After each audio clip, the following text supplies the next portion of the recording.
সাবধান, এই হাত শুধু এক পরিবারের প্রয়োজনে ওদের উপর ব্যবহার করেছি, আর এখন বাবুনগরের হাজারো পরিবারের প্রয়োজনে ব্যবহার করলে পরিণাম কি হতে পারে বুঝে নে। এই, তুই আমাকে স্বীকার করবি? তুই? ফুহ! আরে কুকুর কখনো বাঘ শিকার করতে পারে না। এই পৃথিবীতে কে কখন জন্ম নেবে আর কে কখন মারা যাবে তার প্রতিটি হিসাব ওই উপরওয়ালার হাতে, তোর মতো শয়তানের হাতে না। এই বাবুনগরের ইতিহাসের পাতা উল্টে দেখ।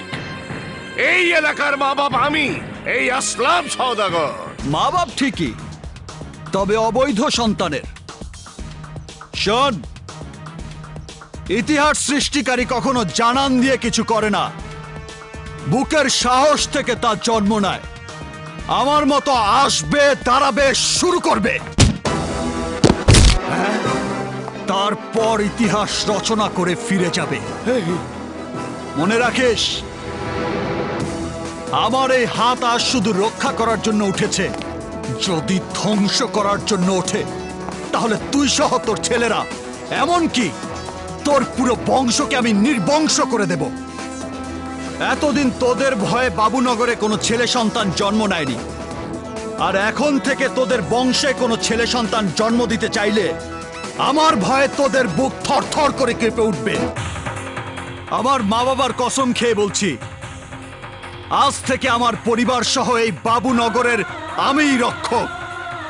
আজকের পর থেকে এই বাবুনগরে আর কোনো লাশ পড়বে না, আর এটাই রাজা বাবুর হুকুম।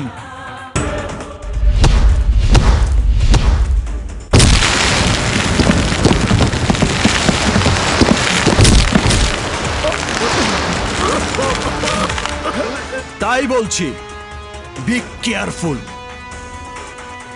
No commitment, no appointment, only punishment.